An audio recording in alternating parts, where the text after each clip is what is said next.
전 의원 어서 오세요. 안녕하세요. 장해찬 씨 어서 오십시오. 안녕하세요. 네. 예산 얘기하기 전에 그 정부의 지진 대처에 대해서는 이 자유한국당 정우택 원내대표도 잘하고 있다고 칭찬을 하더라고요. 제가 최근에 정우택 원내대표가 정부가 한 일 중에 칭찬하는 건 처음 들어봤는데 네. 장해찬 씨가 보기에도 지진 대처는 잘하고 있습니까? 잘하고 있죠. 네. 잘하고 있고 저 같은 경우는 이 대통령의 리더십 그리고 김부겸 총리가 현장에 급파되어서 장관이 갑자기 김부겸 네. 장관을 총리로 격상시키죠. 총리 되려나? 네, 현장에 급파되어서 예. 또 이게 수능을 연기해야 된다는 의견을 그러니까요. 뭐 신속하게 제시한 걸로 알려져 있는데요. 예. 이런 리더십 뭐 정치 같은 경우 결국 선택하고 책임지는 건 아니겠습니까? 수능 연기라는 게 사실 쉽게 선택하기는 힘든 결정일 수 있습니다. 전국적인 맞아요. 뭐 학부모나 학생들의 반발을 불러일으킬 수도 있는데 어찌 보면 엄청난 결정이죠. 그렇죠. 사실 근데 그걸 뭐 전격적으로 했다는 거. 수능 때문에 우리 경찰들도 동원되고 나는 비행기도 멈추는데 네. 그 결정을 하고 과감히 책임지는 선택을 했다는 것에 대해서 칭찬을 하고 싶고요.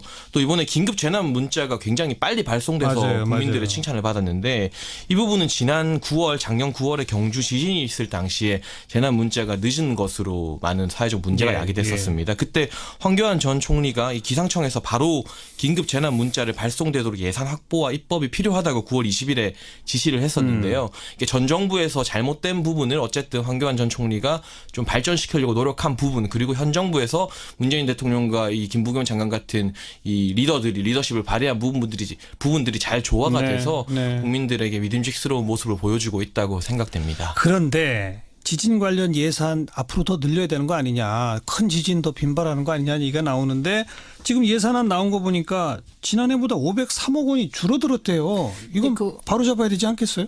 근데 사실을 먼저 바로 잡겠습니다. 예. 지금 그렇게 줄었다는 내용은 지진 관련 예산이 아니라 방제 및 안전 관련 전체 예산이 줄었다. 그 얘기고 아하. 지진 관련 예산은 18억 1,300만 원이 줄었는데요. 예, 요거에 대해서 이제 민주당이 오늘 당정 협의를 했습니다. 네. 그래서 그 당정 협의하면서 내진 보강에 380억을 증액하고 증액. 예, 그 외에 시스템 구축, 인프라 구축에 13억을 증액하겠다 이렇게 발표를 했고요. 근데 요 내진 보강 관련해서는 지금 이제 공공시설에 대한 내진 보강액이 380억 정도가 이제 1차로 필요하다고 합니다. 어허. 그런데 요 중에 중요한 게 초등학교, 중학교, 고등학교가 네. 내진 성능이 있는 교실이 학교가 24.3%밖에 안 된다고 합니다. 큰 문제입니다. 예, 그리고 이게 31,797개 학교 중에 7,738개니까 그 대다수 학교가 지진의 무방비 상태라 이제 우선적으로 초중고에 배정될 것으로 보이는데 이제 오히려 제가 부탁드리고 싶은 것은 정부에 이게 이번에 이제 서울시 교육청에서는 내진 보강 예산을 확정할 여력이 있는데 네. 지방 교육청이 그럴 여력이 없다고 합니다. 아. 예, 그래서 이 내진 보강 안전과 관련하여서도 서울의 학생들과 지방의 학생들이 그렇게 차별을 받는 건 예. 진짜 아닌 것 같아요. 맞아요, 그래서 좀 맞아요. 신경을 써주시기를 기대합니다. 각 지역 단위, 시골 단위로 네. 지방으로 내려갈수록 네, 네. 더 취약할 수 있으니까. 네. 네. 참 사실 요 대목에서 우리 국민 전체가 좀 사실 반성해야 됩니다. 아이들이 공부하는 그 학교 공간을 잘 지어야 된다라는 생각을 우리가 안 한 거예요.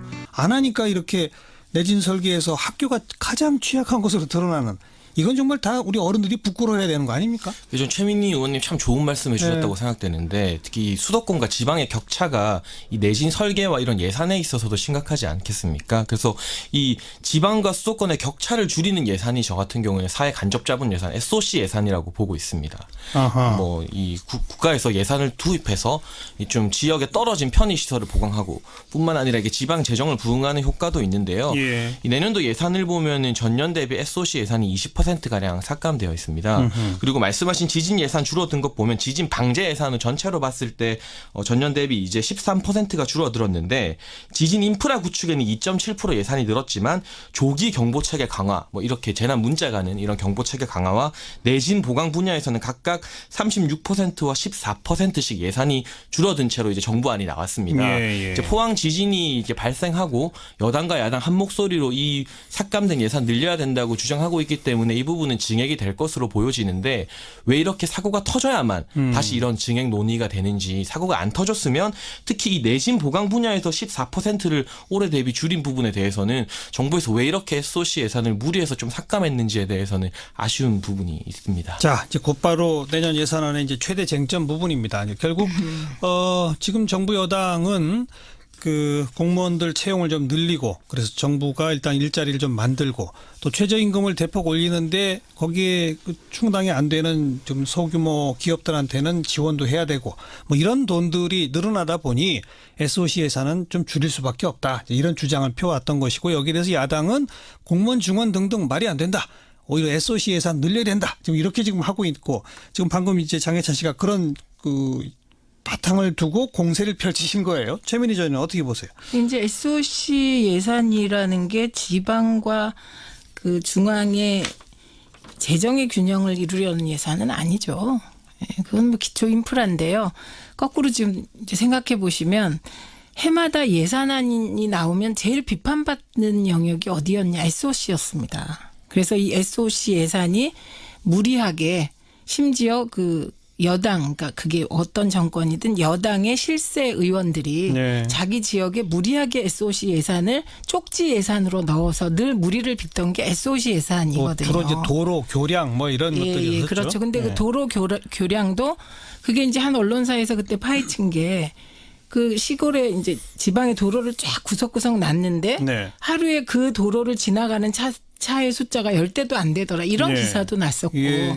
예, 그래서 그 이 SOC 예산에 대해서는 전면적 검토가 필요하다는 주장이 계속 제기됐었고요. 그리고 이제 결국 예산이라는 건 새 정부가 들어서면 새 정부가 국가를 어떻게 이끌겠다라는 것에 그 방향성이 예산으로 나타나는 거 아니겠습니까? 그렇죠. 그래서 새 정부는 사람 중심 일자리 예산을 표방하고 표를 얻어서 정권을 잡은 정부입니다. 네. 그러면 그 정부는 당연히 표를 주신 유권자의 뜻, 그리고 정부가 가지고 있는 기본 방향에 따라 복지와 일자리 예산을 늘리는 것은 너무 당연한 거고요. 그다음에 이제 그 복지와 일자리 예산이라는 것이 중앙에 집중되느냐? 아닙니다. 그래서 오히려 그 복지와 일자리 예산을 통해서 서울과 지방의 균형을 꾀할 수 있는 예. 장치들이 마련되어 있다. 이렇게 예. 말씀드립니다. 경찰 공무원, 소방 공무원 아무래도 다 지방이 더 지방직이죠. 많이 부족하니까 예, 소방직은. 어떻게 보세요, 장해찬 씨? 저 같은 경우는 이제 SOC 예산 어떻게 쓰느냐가 결국 문제라고 보여지는데, 우리가 연말마다 보도블록 교체하는 거 보면 연말이 왔구나 이렇게 직감하는 국민들이 많다고 하는데요. 아직도 그러나요, 근데? 뭐 많이 저희 동네도 보도블록도 교체하고 있더라고요. 그래요? 네. 그런 부분에 있어서 쪽지 예산으로 실세 의원들이 자기 지역구의 예산을 따가는 것은 문제가 있지만, 결국 사회 인프라, 아무래도 인프라를 보충하다 보면 상대적으로 인프라가 낙후된 지역 먼저, 지방 먼저 혜택을 볼 수 있는 여지가 있는데, 이 전체적인 예산이 전년 대비 7%가 늘었는데 SOC가 유독 20% 줄었다. 이 부분에 대해서는 전체 예산이 경감된 게 아님에도 불구하고 좀 형평성 문제에서 아쉬움이 있지 않나 하는 생각이 들고요. 그러니까 너무 많이 줄였다? 네, 그런 부분이 있어서 이번 지진 문제에서도 급하게 또 증액이 논의되고 있는 상황이고, 지금 구체적으로는 공무원 증원이 이제 대선 전부터 논란이 되고 있는 것 같습니다. 그렇습니다. 야당에서도 뭐 자유한국당이나 국민의당 같은 경우에서도 17만 4천 명 공무원 증원하는 방향에 대해서 문제를 제기하고 있는데, 저는 이 공무원을 증원하느냐 마느냐보다 국회 예산결산특별위원회가 지난 7일 정부에 이 17만 4천 명을 증원하면 30년 동안 필요한 예산이 얼마나 되느냐고 질의를 했습니다. 그러나 이때의 답변이 추계를 하려면 6개월이 걸리기 때문에 당장 제출하기 어렵다는 정부 측 답변이 있었는데요. 정책을 추진하는 데 있어서 어느 정도 예산이 소요가 되는지 국회의 질의에 정부가 대답도 못하는 상태에서 이것을 먼저 추진하는 게 과연 맞는가. 먼저 이 명확한 대답, 이 계산을 정부에서 먼저 가지고 국회를 설득해야 되는 게 올바른 순서가 아닌가. 이 부분에 대해서 조금 아쉬운 생각이 듭니다. 그 17만 4천 명은 그 문재인 정부 집권 5년간 총 늘어나는 공무원 수이죠. 당장 내년이 아닌 거죠. 예, 내년이 아니죠. 예. 내년에는 지금 이제 이게 국회 논의에 따라 달라지겠습니다만, 그 중앙직 15,000명, 지방직 15,000명 이렇게 늘어나는 거 아닙니까? 근데 그 구체적인 거를 들여다 보니까 중앙직이 조금 많고 지방직 숫자가 조금 조정이 되는 것 같더라고요. 네. 그래서 이거 구체적으로 보시면 이제 중앙직 같은 경우 이제 늘어나는 게 경찰관입니다. 경찰관이 있고 그다음에 교사 있고요. 예, 등등 해서 그다음에 부사관 있습니다. 경찰이 3,500명, 부사관 4,000명, 생활안전 그 밀접 분야가 6,800명. 예. 그리고 국민들께서 걱정하시는 행정직 300명밖에 안 됩니다. 요게 이제 중앙직이 이렇게 느는 거고요. 그다음에 지방직의 경우는 사회복지가 올해 1,500명 늘고요. 그다음에 소방직이 4,000명 늡니다. 근데 이 소방직의 경우는 이게 이제 소방직 공무원들이 뭐 자살률도 높고 이래서 계속 문제가 되고 있는데 예, 예. 현재 이게 정원이 마련된 정원을 충당하려면 19,000명이 즉시 충원되어야 한다고 합니다. 근데 19,000명을 충원할 수가 없잖아요. 그래서 올해 4,000명 충원하는 거고 국가직을 포함한 교사가 이게 지방직 국가직 나누어져 있어서요. 그게 총 3,000명이거든요. 그러니까 지금 야당에서 저는 걱정을 하셔야 된다고 보고 예, 예. 예산만은 꼼꼼하게 들여다봐야 한다고 생각을 합니다. 근데 이 공무원이 증원되는 부분에 대해서는 조금 좀 더 들여다봐 주셔야 되고 저는 이제 청취자들께도 이 말씀을 꼭 드리고 싶은데 제가 지역을 돌다 보면 예를 들면 소방소를 찾아가면 소방소에서 이제 일하시는 분들이 지금 너무 힘들다 내가 그래서 이제 좀 우리 증원해달라 최소한 인원 그 정원만큼은 해달라고 얘기를 하면서 그분들도 전체 공무원 증원은 반대하는 거예요. 아. 그리고 또 이제 장애인 시설을 운영하는 분들 가보면 장애인 시설이 더 필요하다. 그런데 시설을 늘려달라고 하시면서 또 공무원 증원은 반대하시는 거예요. 그래서 제가 이제 설명을 드릴 때도 지금 정부가 늘리려고 하는 게 바로 당신 소방직 공무원을 늘리라는 거다. 또 이게 장애인 시설을 늘리면 당연히 사회 서비스 일자리가 늘어야 되잖아요. 이런 거 늘리려는 예, 거다. 예. 그래서 이제 조금 좀 더 들여다봐 주셨으면 좋겠습니다. 그러니까 국가 재정 걱정이 있을 수 있다. 그러나 네, 꼭 네. 필요한 분야니까 안 늘릴 수 없는 거 아니냐? 어떻게 보세요? 그렇죠. 말씀하신 것처럼 무조건 공무원을 절대 늘리면 안 된다 이런 거는 말이 안 되고요. 제가 앞서 지적했던 것도 이 국회의 질의에 정부가 예산에 대해서 답변을 못하는 어떤 준비성 부족에 대해서 제가 지적을 했지 무조건 늘리는 게 문제다는 건 아닌데 국민들에게도 이 공무원이 늘어났을 때 부담이 어느 정도고 이 세금 부담을 무릅쓰고라도 증원해야 되는가 좀 솔직하게 여야가 그리고 정부와 국회가 까놓고 알려드릴 필요가 있다고 보여지는데요. 네. 2016년 공무원 연금 평균액이 1년에 2,900만 원입니다. 그러니까 한 사람의 공무원을 뽑게 되면 구급을 기준으로 했을 때 퇴직을 하고 나서 평균 월 250만 원의 연금을 수령하게 됩니다.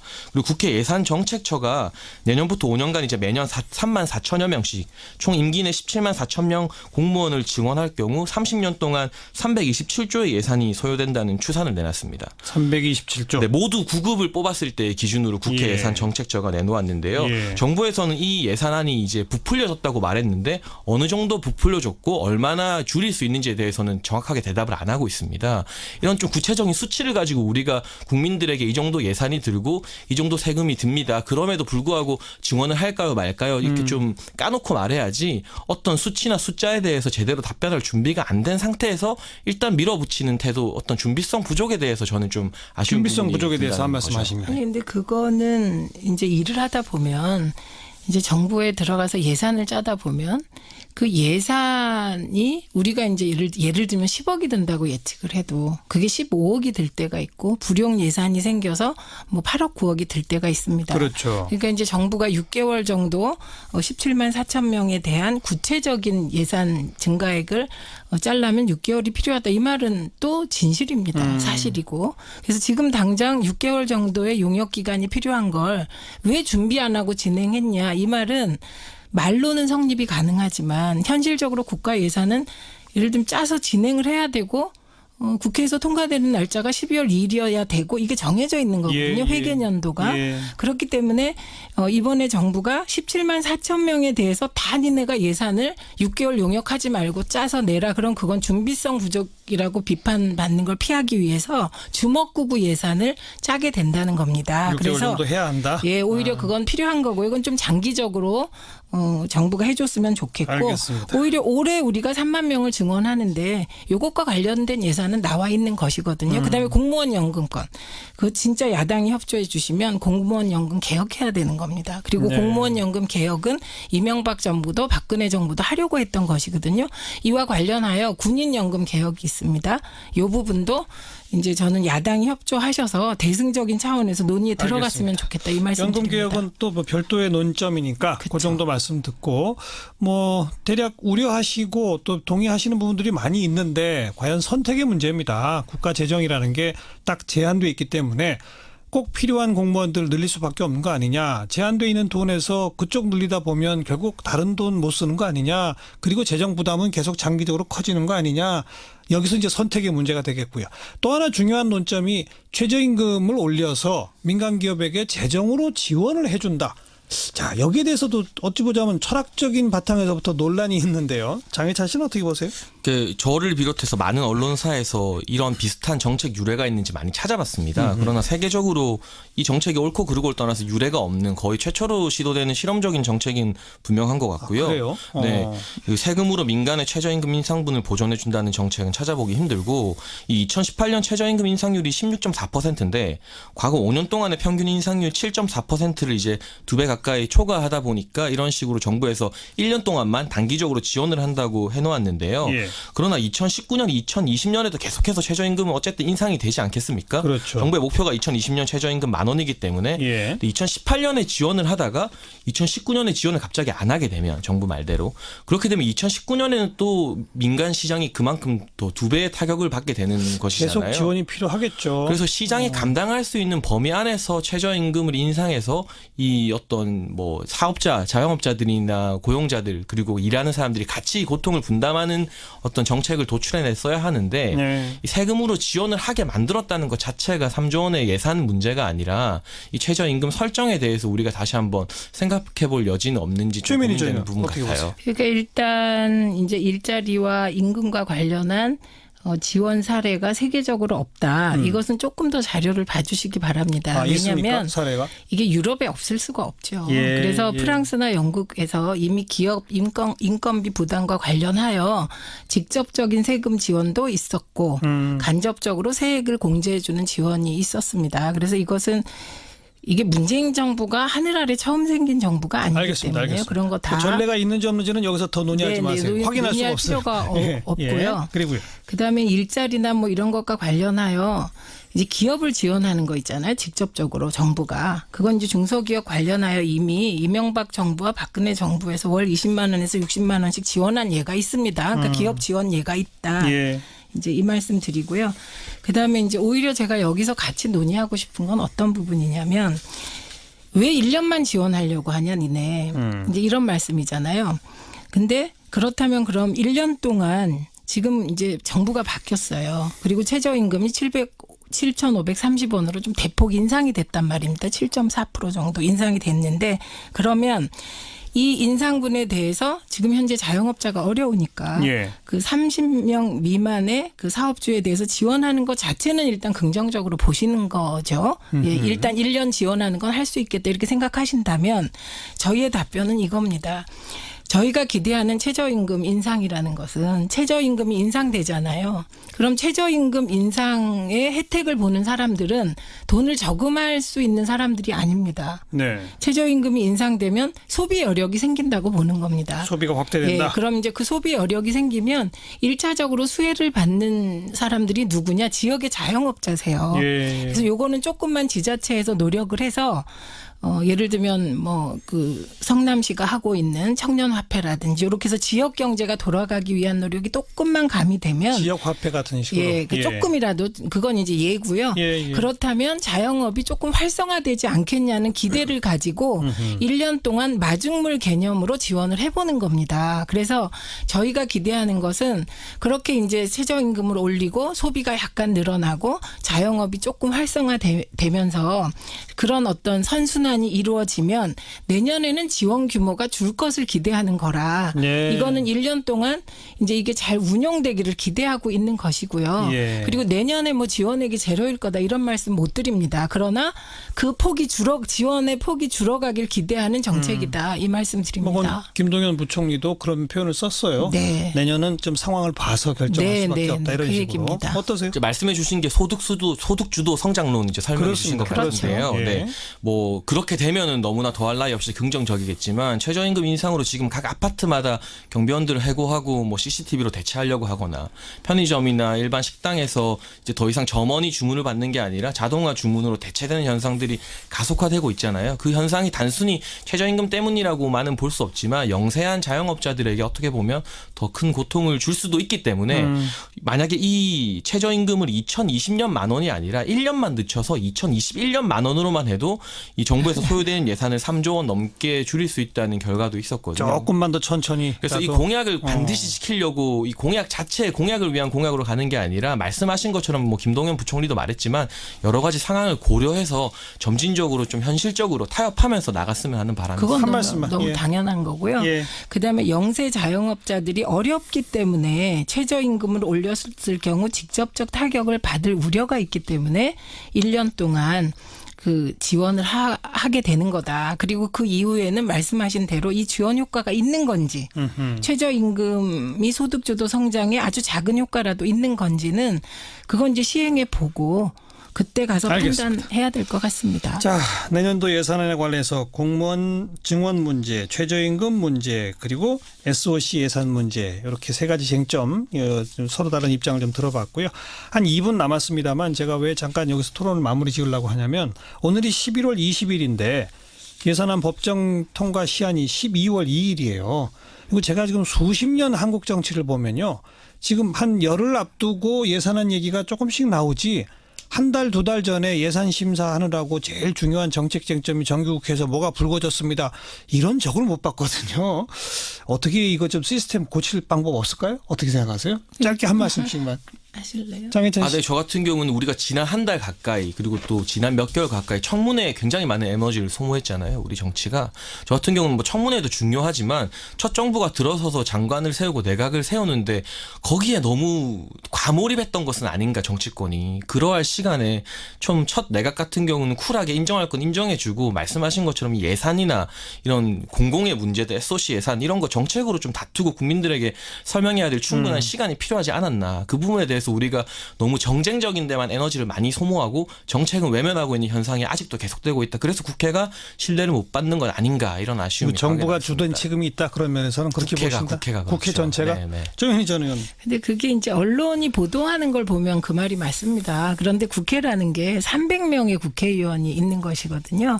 그래서 청문회에 나가는 의원은 뭐 그 토탈 해봐야 뭐 한 3, 40명밖에 예, 안 돼요. 예. 그래서 국회는 동시다발로 많은 일을 하는데 그게 이제 우리 사회가 주목하는 포인트가 어떤 시기에는 청문회고 어떤 시기에는 국감이고 어떤 시기에는 법안이고 어떤 시기엔 예산인 거거든요. 그리고 예결위가 있기 때문에 예결위는 이미 가동되고 있었던 것이지요. 그래서 국회가 동시다발적으로 일하고 있다 이 말씀 드리고 다만 예산과 관련하여 12월 2일이 지나면 정부 예산안이 상정돼요. 자동 상정으로 예, 가죠. 그렇게 되면 예. 정부 안으로 할 거냐 말 거냐만 결정됩니다. 그러니까요. 그렇기 때문에 또 짧은 기간 같지만 앞으로 남은 한 12일 동안 또 국회가 한번 했다 하면 엄청 부지런하게 하기 때문에 이렇게 논의를 잘해서 결정하지 않을까요? 역시 전직 의원님답게 또 뭐 그럴 수밖에 없겠습니다만 국민의 눈높이에서 볼 때는 국회가 조금 더 노력해서 정부 예산안을 나중에 보면 결국 한 1% 왔다 갔다 하는 걸로 말던데 한 10% 15% 정도는 왔다 갔다 하게 하는 그런 국회 좀 기대하고 있다는 말씀 드려보도록 하겠습니다. 자, 최민희 전 의원, 시사평론가 장혜찬 씨 오늘도 수고하셨습니다. 고맙습니다. 네, 고맙습니다. 감사합니다. 그래서 정부가 일단 일자리를 좀 만들고 또 최저임금을 대폭 올리는데 거기에 그 충당이 안 되는 좀 소규모 기업들한테는 지원도 해야 되고 뭐 이런 돈들이 늘어나다 보니 SOC 예산은 좀 줄일 수밖에 없다. 이런 주장을 펴왔던 것이고 여기에 대해서 야당은 공무원 증원 등등 말이 안 된다. 오히려 SOC 예산 늘려야 된다. 지금 이렇게 지금 하고 있고 지금 방금 이제 장혜찬 씨가 그런 바탕을 두고 공세를 펼치신 거예요. 최민희 전 의원 어떻게 보세요? 이제 SOC 예산이라는 게 지방과 그 중앙의 재정의 균형을 이루려는 예산은 아니죠. 예, 그건 뭐 기초 인프라인데요. 거꾸로 지금 이제 생각해 보시면 해마다 예산안이 나오면 제일 비판받는 영역이 어디였냐? SOC였습니다. 그래서 이 SOC 예산이 무리하게 심지어 그 여당, 그러니까 그게 어떤 정권이든 여당의 실세 의원들이 네. 자기 지역에 무리하게 SOC 예산을 쪽지 예산으로 넣어서 늘 무리를 빚던 게 SOC 예산이거든요. 주로 이제 도로, 교량 뭐 이런 것들이 있었죠. 그렇죠. 근데 네. 그 도로 교량도 그게 이제 한 언론사에서 그때 파헤친 게 그 시골에 이제 지방에 도로를 쫙 구석구석 놨는데 네. 하루에 그 도로를 지나가는 차의 숫자가 10대도 안 되더라. 이런 예. 기사도 났었고. 예. 예, 그래서 그 이 SOC 예산에 대해서는 전면적 검토가 필요하다는 주장이 계속 제기됐었고요. 그리고 이제 결국 예산이라는 건 새 정부가 들어서면 새 정부가 국가를 어떻게 이끌겠다라는 것에 그 방향성이 예산으로 나타나는 거 아니겠습니까? 그렇죠. 그래서 새 정부는 사람 중심 일자리 예산을 표방하고 표를 얻어서 정권을 잡은 정부입니다. 네. 그러면 그 정부는 당연히 표를 주신 유권자의 뜻 그리고 정부가 가지고 있는 기본 방향에 따라 복지와 일자리 예산을 늘리는 것은 너무 당연한 거고요. 그다음에 이제 그 복지와 일자리 예산이라는 것이 중앙에 집중되느냐 아닙니다. 그래서 오히려 그 복지와 일자리 예산을 통해서 서울과 지방의 균형을 꾀할 수 있는 예. 장치들이 마련되어 있다. 이렇게 예. 말씀드립니다. 경찰 공무원, 소방 공무원 아무래도 그러니까 지방이 더 지방직이죠. 많이 부족하니까 예, 소방직은. 어떻게 드세요, 장혜찬 씨?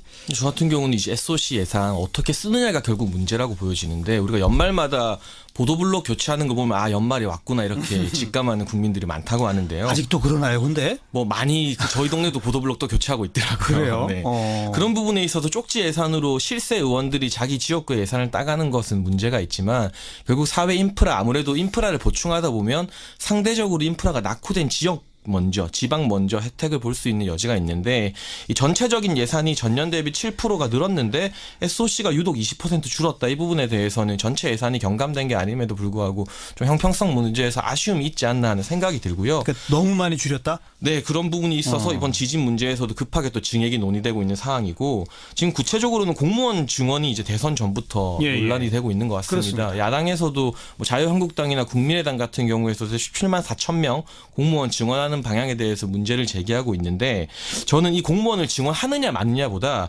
국회 예산결산특별위원회가 지난 7일 정부에 이 17만 4천 명을 증원하면 30년 동안 필요한 예산이 얼마나 되느냐고 질의를 했습니다.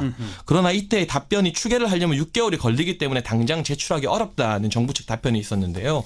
정책을 추진 전 의원 어서 오세요. 안녕하세요. 장혜찬 씨 어서 오십시오. 안녕하세요. 네. 예산 얘기하기 전에 그 정부의 지진 대처에 대해서는 이 자유한국당 정우택 원내대표도 잘하고 있다고 칭찬을 하더라고요. 제가 최근에 정우택 원내대표가 정부가 한 일 중에 칭찬하는 건 처음 들어봤는데 장혜찬 씨가 보기에도 지진 대처는 잘하고 있습니까? 잘하고 있죠. 네. 잘하고 있고 저 같은 경우는 이 대통령의 리더십 그리고 김부겸 총리가 현장에 급파되어서 장관이 갑자기 김부겸 네. 장관을 총리로 격상시키죠. 총리 되려나? 네, 현장에 급파되어서 예. 또 이게 수능을 연기해야 된다는 의견을 그러니까요. 뭐 신속하게 제시한 걸로 알려져 있는데요. 예. 이런 리더십 뭐 정치 같은 경우는 결국 선택하고 책임지는 건 아니겠습니까? 수능 연기라는 게 사실 쉽게 선택하기는 힘든 결정일 수 있습니다. 전국적인 맞아요. 뭐 학부모나 학생들의 반발을 불러일으킬 수도 있는데 어찌 보면 엄청난 결정이죠. 그렇죠. 사실 근데 그걸 뭐 전격적으로 했다는 거. 수능 때문에 우리 경찰들도 동원되고 나는 비행기도 멈추는데 네. 그 결정을 하고 과감히 책임지는 선택을 했다는 것에 대해서 칭찬을 하고 싶고요. 또 이번에 긴급 재난 문자가 굉장히 빨리 발송돼서 맞아요. 국민들의 맞아요. 칭찬을 받았는데 이 부분은 지난 9월 작년 9월에 경주 지진이 있을 당시에 재난 문자가 늦은 것으로 많은 사회적 문제가 예, 야기됐었습니다. 그때 황교안 전 총리가 이 기상청에서 바로 긴급 재난 문자를 발송되도록 예산 확보와 입법이 필요하다고 9월 20일에 지시를 했었는데요. 이게 전 정부에서 잘못된 부분을 어쨌든 황교안 전 총리가 좀 발전시키려고 노력한 부분 그리고 현 정부에서 문재인 대통령과 이 김부겸 장관 같은 이 리더들이 리더십을 발휘한 부분들이 잘 조화가 네, 돼서 네. 국민들에게 믿음직스러운 모습을 보여주고 있다고 생각됩니다. 그런데 지진 관련 예산 앞으로 더 늘려야 되는 거 아니냐. 큰 지진 더 빈발하는 거 아니냐 얘기가 나오는데 지금 예산안 나온 거 보니까 지난해보다 503억 원이 줄어들었대요. 이건 그- 바로 잡아야 되지 않겠어요? 근데 사실을 먼저 바로 예, 잡겠습니다. 예, 예.